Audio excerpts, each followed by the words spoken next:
Good morning. അപ്പോൾ നമ്മുടെ ഇന്നത്തെ റെസിപ്പി എന്ന് പറയുന്നത് വളരെ ഹെൽത്തി ആയിട്ടുള്ള റെസിപ്പിയാണ്. നിങ്ങൾക്കിപ്പോൾ കുറച്ച് ഐഡിയ കിട്ടിയിട്ടുണ്ടാവും, ചിലർക്കൊക്കെ ഒട്ടും തന്നെ പിടിയിട്ടുണ്ടാവില്ല ഇത് എന്ത് റെസിപ്പിയാണെന്നുള്ളത്.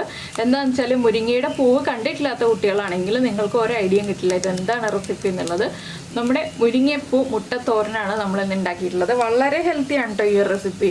നിങ്ങൾ ട്രൈ ചെയ്ത് നോക്കിയില്ലെങ്കിൽ ഉറപ്പായിട്ടും മുരിങ്ങപ്പൂ അവൈലബിൾ ആകുമ്പോൾ ട്രൈ ചെയ്ത് നോക്കിക്കോളൂ, നന്നായിട്ട് ഇഷ്ടപ്പെടും. ചോറിൻ്റെ കൂടെ കഴിക്കാൻ വളരെ നല്ല കോമ്പിനേഷനാണ്. നമ്മുടെ നാടൻ ഒഴിച്ചേറികളും ഈ ഒരു തോരനും ഒക്കെ ഉണ്ടെങ്കിൽ സുഖമായിട്ട് ഊണ് കഴിക്കാം. അപ്പോൾ എങ്ങനെയാണ് നമുക്ക് നമ്മുടെ നാടൻ റെസിപ്പി ആയിട്ടുള്ള അതുപോലെ ഹെൽത്തി റെസിപ്പി ആയിട്ടുള്ള മുരിങ്ങപ്പൂ മുട്ടത്തോരൻ റെഡിയാക്കുന്നതെന്ന് നോക്കാം. നമുക്ക് നമ്മുടെ ഇൻഗ്രീഡിയൻസ് നോക്കാം. നമ്മളിപ്പോൾ മുരിങ്ങപ്പൂവ് എടുത്തിട്ടുണ്ട്, 1.5 കപ്പ് മുരിങ്ങപ്പൂവ് എടുത്തിട്ടുണ്ട്. അതിൻ്റെ തണ്ടൊക്കെ അടർത്തി മാറ്റിയതിന് ശേഷം വൃത്തിയാക്കി വെച്ചിരിക്കുന്നതാണിത്. ഇതുപോലെ ഓരോ പൂവും നമ്മൾ അടർത്തി എടുക്കുക. അതിനുശേഷം പിന്നെ നമ്മൾ എടുത്തിരിക്കുന്നത് 2 മുട്ടയാണ്. നിങ്ങൾക്ക് 2 or 3 മുട്ട ചേർക്കാം, ഞാനിപ്പോൾ 2 മുട്ടയെ ചേർക്കുന്നുള്ളൂ. പിന്നെ ഇതുപോലെ നമ്മൾ കയ്യിലെടുക്കുമ്പോൾ ഒരു പിടി ഉള്ളി, ചെറിയ ഉള്ളിയാണ് എടുത്തിട്ടുള്ളത്. വലിയ ഉള്ളിയാണെങ്കിൽ ഒരു 6 or 7 ഉള്ളി എടുക്കാം. പിന്നെ ഒരു 3 അല്ലി വെളുത്തുള്ളി എടുത്തിട്ടുണ്ട്. 1/2 കപ്പിനടുത്ത് തേങ്ങ എടുത്തിട്ടുണ്ട്. ഒരു 4 ടേബിൾ സ്പൂൺ തേങ്ങ എടുത്തിട്ടുണ്ട്. അപ്പോൾ ആദ്യം നമുക്ക് ഈ മുരിങ്ങയുടെ പൂവൊന്ന് നന്നായിട്ട് വൃത്തിയായിട്ട് കഴുകിയെടുക്കണം. കഴുകിയെടുത്തതിന് ശേഷം വേണം നമ്മുടെ ബാക്കിയുള്ള കാര്യങ്ങളൊക്കെ ചെയ്യാനായിട്ട്. അപ്പോൾ ഉള്ളിയും വെളുത്തുള്ളിയും നീളത്തിൽ കനം കുറച്ച് കട്ട് ചെയ്തെടുക്കുക കേട്ടോ. അതുപോലെ തന്നെ നമ്മളിപ്പോൾ സവോളയാണ് ചേർക്കുന്നതെങ്കിൽ സവോള ചെറുതായിട്ട് കനം കുറച്ച് കട്ട് ചെയ്തെടുക്കുക. പിന്നെ വേണ്ടത് പച്ചമുളകാണ്. പച്ചമുളകും ഒരു 3 എണ്ണം ഞാൻ എടുക്കുന്നുണ്ട്. 3 പച്ചമുളകും ചെറുതായിട്ട് കട്ട് ചെയ്തെടുക്കുന്നുണ്ട്. അരച്ച് ചേർക്കണം എന്നുണ്ടെങ്കിൽ നമുക്ക് അരച്ച് ചേർക്കാം. ഞാനിപ്പോൾ കട്ട് ചെയ്താണ് ചേർക്കുന്നത്. അപ്പോൾ മുരിങ്ങപ്പൂ കഴുകിയെടുക്കട്ടെ. അതുപോലെ തന്നെ നമ്മുടെ ഉള്ളിയും വെളുത്തുള്ളിയും ഒക്കെ കട്ട് ചെയ്തെടുക്കട്ടെ. അപ്പോൾ നമ്മുടെ ഉള്ളിയും പച്ചമുളകും വെളുത്തുള്ളിയും എല്ലാം കട്ട് ചെയ്തെടുത്തിട്ടുണ്ട്. അതുപോലെ തന്നെ ഞാൻ ഈ പാനിലേക്ക് കുറച്ച് വെളിച്ചെണ്ണ ഒഴിച്ച് വെച്ചിട്ടുണ്ട്. ഇതിലേക്ക് നമുക്കിനി കുറച്ച് കടുക് ചേർത്ത് കൊടുക്കാം. കടുകൊന്ന് പൊട്ടി വരട്ടെ. അപ്പോൾ നമ്മുടെ കടുക് പൊട്ടിക്കൊണ്ടിരിക്കുന്നുണ്ട്. ഇതിലേക്ക് വറ്റൽമുളക് വേണമെന്നുണ്ടെങ്കിൽ 1 or 2 വറ്റൽമുളക് ചേർക്കാം. ഞാനിപ്പോൾ വറ്റൽമുളകൊന്നും ചേർത്ത് കൊടുക്കുന്നില്ല, നമ്മുടെ പച്ചമുളക് മാത്രമേ ചേർക്കുന്നുള്ളൂ. അപ്പോൾ മുരിങ്ങയുടെ പൂവും മുട്ടും എല്ലാം എടുക്കാം കേട്ടോ നമുക്ക് തോരൻ ഉണ്ടാക്കാനായിട്ട്. പൂവ് മാത്രമല്ല, മുട്ടുണ്ടെങ്കിൽ മുട്ടും എടുക്കാം. ഇനിയിപ്പോൾ നമ്മൾ കട്ട് ചെയ്ത് വെച്ചിരിക്കുന്ന ഉള്ളി, വെളുത്തുള്ളി, പച്ചമുളക് ഇതെല്ലാം ചേർത്ത് നന്നായിട്ടൊന്ന് വഴറ്റിയെടുക്കണം. ഇതിൻ്റെ കൂടെ തന്നെ നമുക്ക് കറിവേപ്പിലയും കൂടി ചേർത്ത് കൊടുക്കാം. അതുപോലെ തന്നെ കുറച്ച് മഞ്ഞൾപ്പൊടിയും, ഒരു 1/4 ടീസ്പൂൺ മഞ്ഞൾപ്പൊടിയും ചേർക്കുന്നുണ്ട്. ഇനി ഉള്ളിയൊക്കെ ഒന്ന് നന്നായിട്ട് വഴന്ന് വരുന്നത് വരെ നമ്മൾ മീഡിയം ഫ്ലെയിമിൽ വെച്ചിട്ട് കുക്ക് ചെയ്യുക, ഹൈ ഫ്ലെയിമിൽ വെച്ചിട്ട് കുക്ക് ചെയ്യരുത്. മഞ്ഞൾപ്പൊടി ഇതുപോലെ ആദ്യം ചേർക്കുകയാണെങ്കിൽ മഞ്ഞൾപ്പൊടിയുടെ റോ ടേസ്റ്റ് കംപ്ലീറ്റ് മാറി കിട്ടുകയും ചെയ്യും. നമ്മുടെ കറികൾക്കെല്ലാം പ്രത്യേക ഒരു ടേസ്റ്റും കിട്ടും കേട്ടോ. അതുകൊണ്ടാണ് നമ്മൾ ഉള്ളി വഴറ്റുമ്പോൾ തന്നെ മഞ്ഞൾപ്പൊടി ചേർക്കുന്നത്. ഇനി ഇതൊന്ന് നന്നായിട്ട് വഴന്ന് വരട്ടെ. കളറൊന്നും മാറണ്ട കേട്ടോ. കളർ മാറണ്ട മീൻസ് ഇങ്ങനെ ആ ബ്രൗൺ ഷെയ്ഡായി വരണ്ട, നന്നായിട്ടൊന്ന് കുക്കായാൽ മതി. അപ്പോൾ നമുക്ക് മുട്ട വേറെ സ്ക്രാമ്പിൾ ചെയ്തിട്ട് ഇതിൻ്റെ കൂടെ ചേർക്കാം, ഇല്ലെങ്കിൽ ഞാനിപ്പോൾ ചെയ്യുന്ന പോലെ തന്നെ ഒരുമിച്ച് ചേർത്ത് കൊടുക്കാം. അപ്പോൾ മുട്ട സെപ്പറേറ്റ് സ്ക്രാമ്പിൾ ചെയ്ത് ചേർക്കുകയാണെന്നുണ്ടെങ്കിൽ ഉള്ളൊരു ഗുണം എന്താണെന്ന് വെച്ചാൽ മുട്ടയുടെ പീസുകൾ വേറെ വേറെ ആയിട്ട് വിട്ട് കിടക്കും. ഇതാകുമ്പോൾ എല്ലാം ചേർന്ന് മിക്സ് ആയിട്ട് വരും, അത്രയേ ഉള്ളൂ. അപ്പോൾ നമ്മൾ ഉപ്പ് ചേർക്കുമ്പോൾ ശ്രദ്ധിക്കണം. മുരിങ്ങയില്ല പോലെ തന്നെ മുരിങ്ങയുടെ പൂവിലും ഉപ്പ് ചേർക്കുമ്പോൾ ശ്രദ്ധിക്കേണ്ട ഒരു കാര്യം എന്താണെന്ന് വെച്ചാൽ നമ്മളിപ്പോൾ കൂടുതൽ ക്വാണ്ടിറ്റി കണ്ടിട്ട് ഉപ്പ് ചേർക്കുകയാണെങ്കിൽ അത് കുക്കായി വരുമ്പോൾ വളരെ ചെറിയ അളവിലേക്ക് മാറും. അപ്പോൾ ഉപ്പ് കൂടിപ്പോവും. ലാസ്റ്റ് ഉപ്പ് ചേർക്കുകയാണെങ്കിൽ കറക്റ്റായിട്ട് നമുക്ക് ഉപ്പ് ചേർക്കാൻ പറ്റും. അപ്പോൾ നമ്മുടെ ഉള്ളിയൊക്കെ ഒന്ന് കുക്കായി വന്നിട്ടുണ്ട്. നമുക്കിതിലേക്ക് ഇനി കുറച്ച് മുളക് പൊടി, ഒരു 2 പിഞ്ച് മതി. ഒരു കളറിന് വേണ്ടിയും ടേസ്റ്റിന് വേണ്ടിയുമാണ് നമ്മൾ ഒരു 2 പിഞ്ച് എരിവുള്ള മുളക് പൊടി ചേർക്കുന്നത്. കാശ്മീരി ചില്ലി പൗഡർ ആണെങ്കിൽ 1/4 ടീസ്പൂൺ വരെ ചേർക്കാം. ഇനി ആ മുളക് പൊടിയുടെയും റോ ടേസ്റ്റ് ഒന്ന് മാറി വരുന്നത് വരെ വീണ്ടും ഇളക്കി കൊടുക്കുക. ഇത് വളരെ ഈസിയാണ് കേട്ടോ ഈ ഒരു തോരൻ ചെയ്യാനായിട്ട്. നിങ്ങൾക്ക് മുരിങ്ങയുടെ പൂ അവൈലബിൾ ആണെന്നുണ്ടെങ്കിൽ ഏറ്റവും എളുപ്പത്തിൽ ചെയ്യാൻ പറ്റിയ റെസിപ്പിയാണ്. പിന്നെ മുരിങ്ങയുടെ പൂ നന്നായിട്ട് കഴുകിയെടുക്കണം. എന്താണെന്ന് വെച്ചാൽ അതിൽ പൊടിയൊക്കെ ഉണ്ടാവും, ചെറിയ ഉറുമ്പുകളുണ്ടാവും. അതൊക്കെ അടർത്തിയെടുത്ത് ശ്രദ്ധിച്ച് നന്നായിട്ട് കഴുകിയെടുത്തിട്ടുണ്ടെങ്കിൽ നമുക്ക് നല്ല പെർഫെക്റ്റ് ആയിട്ടുള്ള തോരൻ റെഡിയാക്കി എടുക്കാം. മുരിങ്ങയില്ല അടർത്തുന്ന പോലെ തന്നെ മുരിങ്ങയുടെ പൂവ് നന്നായിട്ട് ശ്രദ്ധിച്ച് തന്നെ അടർത്തിയെടുക്കണം.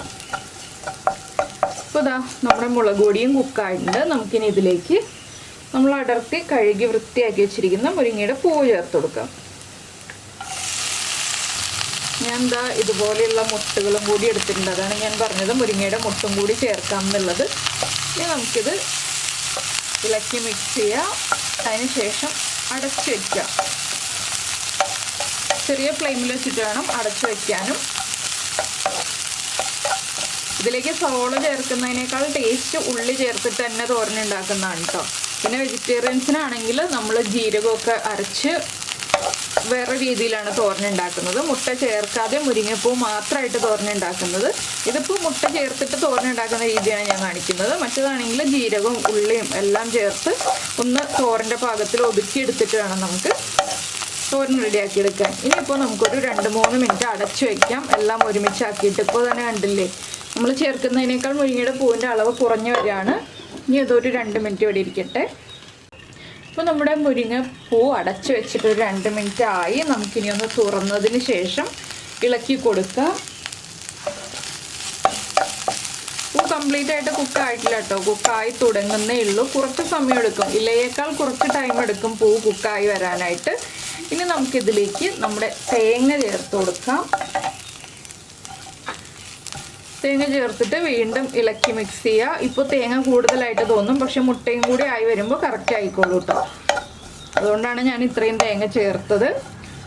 അപ്പോൾ ഇനി നമുക്ക് കുറച്ച് ഉപ്പ് ചേർക്കാം. എന്താണെന്ന് വെച്ചാൽ ഞാൻ മുട്ട ബീറ്റ് ചെയ്ത് വെച്ചിട്ടുണ്ട്. മുട്ടയിൽ ഞാൻ ഉപ്പ് ചേർത്താണ് ബീറ്റ് ചെയ്ത് വെച്ചിരിക്കുന്നത്. ഇതിലേക്ക് വളരെ ചെറിയ അളവിൽ മാത്രം ഉപ്പ് ചേർത്ത് കൊടുക്കാം.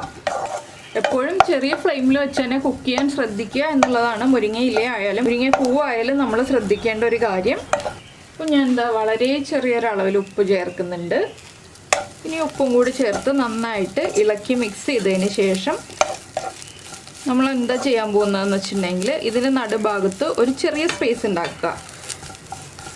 അപ്പോൾ എണ്ണ കുറവാണെന്നുണ്ടെങ്കിൽ നടുഭാഗത്തേക്ക് ചെറിയൊരളവിൽ എണ്ണയും കൂടി ഒഴിച്ചു കൊടുക്കണം കേട്ടോ. ഇതിലിപ്പോൾ എണ്ണയില്ല, അപ്പോൾ ഞാൻ ചെറുതായിട്ട് കുറച്ച് എണ്ണയും കൂടി ഒഴിച്ചു കൊടുക്കുന്നുണ്ട്. ഫ്ലെയിം കുറച്ച് എണ്ണ വെച്ചിട്ട് വേണം ഇതെല്ലാം ചെയ്യാൻ. ഇപ്പോൾ നമ്മൾ നടുഭാഗത്തേക്ക് കുറച്ച് എണ്ണ ഒഴിച്ചു കൊടുത്തിട്ടുണ്ട്. ഇതിലേക്ക് നമുക്ക് നമ്മൾ ബീറ്റ് ചെയ്ത് വെച്ചിരിക്കുന്ന ഉപ്പ് ചേർത്ത് ബീറ്റ് ചെയ്ത് വെച്ചിരിക്കുന്ന മുട്ട ചേർത്ത് കൊടുക്കാം.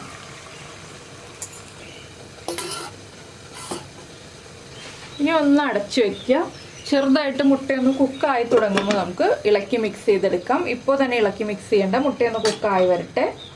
ഇപ്പോൾ നമ്മുടെ മുട്ടയൊക്കെ ഒന്ന് കുക്കായി തുടങ്ങിയിട്ടുണ്ട്, നമുക്ക് തുറക്കാം. ഇനി നമുക്കൊന്ന് മീഡിയം ഫ്ലെയിമിലേക്ക് വെച്ചിട്ട് ഈ മുട്ടയൊന്ന് ഇളക്കി മിക്സ് ചെയ്തെടുക്കാം. മുട്ടയൊന്ന് ഇളക്കി ഒന്ന് മിക്സ് ചെയ്തതിന് ശേഷം നമുക്ക് ഈ മുരിങ്ങപ്പൂവും തേങ്ങയും എല്ലാം ചേർത്ത് ഇളക്കി മിക്സ് ചെയ്തെടുക്കാം.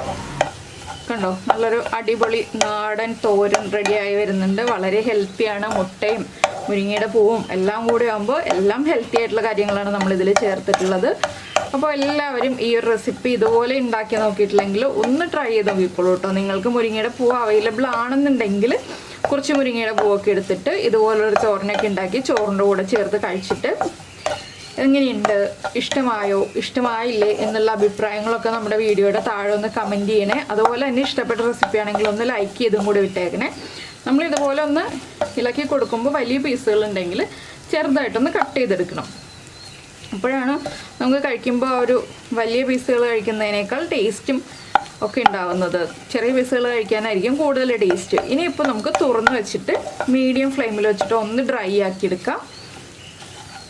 മുരിങ്ങയുടെ പൂവൊക്കെ കണ്ടോ നന്നായിട്ട് കുക്കായി വന്നിട്ടുണ്ട്. ഒരു 5 മുതൽ 7 മിനിറ്റ് വരെയാണ് മുരിങ്ങയുടെ പൂവിൻ്റെ കുക്കിംഗ് ടൈം.